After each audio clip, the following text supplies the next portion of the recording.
রানার অফের পর আবারও রাজ্যে আইএসআই এজেন্ট সন্দেহে গ্রেফতার। বাংলাদেশ সীমান্ত ঘেঁষা কোচবিহার থেকে বেঙ্গল এসটিএফ এর জালে ৩, পাকিস্তানে তথ্য পাচারের অভিযোগ।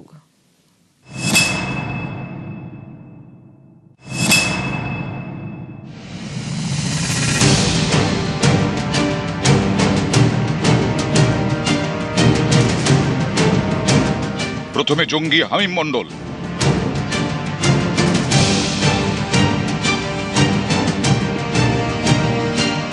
তারপর পাক জঙ্গি তথা আইএসআই এজেন্ট রানা রউফ। 14 বছর নাম ভাড়িয়ে কলকাতায় ঘাপটি মেরেছিল সে।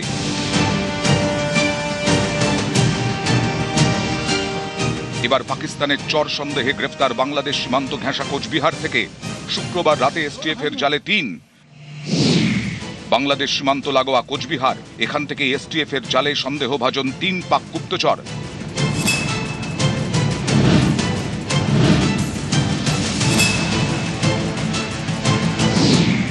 এসটিএফ সূত্রে দাবি এই ৩ জন ভারতের সিম কার্ড বাংলাদেশ, নেপাল এবং পাকিস্তানে পাচার করত।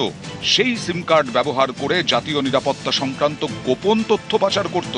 জাল নোট চক্রের সঙ্গেও এরা জড়িত বলে গোয়েন্দাদের দাবি। আইএসআই এজেন্ট সন্দেহে ধৃত শফিকুলের শ্বশুরবাড়ি উত্তর দিনাজপুরের গোয়ালপুকুরের পাঞ্জিপাড়ায়। এই পাঞ্জিপাড়াতে রয়েছে বিএসএফ ক্যাম্প। আমাদের বিয়ে হওয়ার তো হয়ে গেল 12 বছর। আমার পরিবারে আমার বর, আমার ছেলে। বর কি বাংলাদেশ থেকে আসছিল, তারপর আপনাকে বিয়ে করছিল? না, সেটা তো আমি বলতে পারবো না। আমার স্বামী তো টোটো চালাচ্ছিল, কাপড় চাপড়ের ব্যবসা করছিল, আমাকে 1 টাকাও খরচা দেয় না। আমি মেশিন চালাই, আমি নিজে কাজ করি, পেট চালাই। 2 বছর থেকে আসি। আইএসআই এজেন্ট সন্দেহে ধৃত আরেকজন রশিদুল হক, কোচবিহারের দিনহাটার সাহেবগঞ্জের বাসিন্দা। সাহেবগঞ্জের কুটসাহাটে রশিদুলের বাড়ি।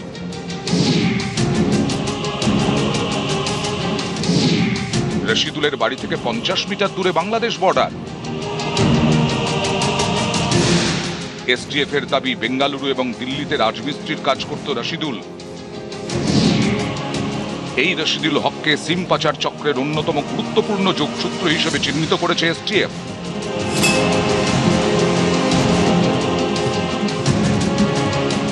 এমন এলাকা থেকে পাক গুপ্তচর সন্দেহে 3 জনকে গ্রেফতার করা হয়েছে, যেখান থেকে চিকেন স্নেকের দূরত্ব খুব বেশি নয়। উত্তর পূর্ব ভারতের অন্যতম strategic point chicken snake, Siliguri corridor. বাংলাদেশে মৌলবাদের বাড়বাড়ন্তের ফলে দেশের এই অংশকে নিরাপদ রাখাটাই এখন বড় চ্যালেঞ্জ। কারণ চিকেন স্নেককে ঘিরে রয়েছে চীন, নেপাল, ভুটান, বাংলাদেশ। এই 4 আন্তর্জাতিক সীমান্তের 100 কিলোমিটারের মধ্যে চিকেন স্নেক। চিকেন স্নেক হাতছাড়া হলে ভারতের মূল ভূখণ্ডের সঙ্গে উত্তর পূর্ব ভারতের যোগাযোগ বিচ্ছিন্ন হয়ে যাবে। এই চিকেন স্নেকের কাছেই চরবৃত্তির মডিউল। যেরকম একদিকে হামিম গ্রেপ্তার হয়েছে, তারপর রানার অফ গ্রেপ্তার হয়েছে, এবং এখানে এই 3 জনকে গ্রেপ্তার করা, এই জায়গাটা সীমান্তের খুব কাছাকাছি জায়গা, চিকেন স্নেকের কাছাকাছি জায়গা, কিন্তু উদ্দেশ্য অর্থনীতিক, ভারতের যে অর্থনীতি তাকে টার্গেট করা, আর উদ্দেশ্য হচ্ছে লুক অর্থাৎ টেররাইজ ইস্ট। এই পলিসিটা এরা নিয়ে চলছে। কিন্তু আমরা যেটা জানতে পারছি যে ভারতের গোয়েন্দা বাহিনী এবং রাজ্যের গোয়েন্দা বাহিনী, তার সঙ্গে সঙ্গে এসটিএফ এবং স্পেশাল ফোর্স, তাদের জন্য এটা খুব বড় জয়। এই চরবৃত্তির নেটওয়ার্ক কতদূর বিস্তৃত তারই খোঁজে গোয়েন্দারা। নিউজ 18 বাংলা।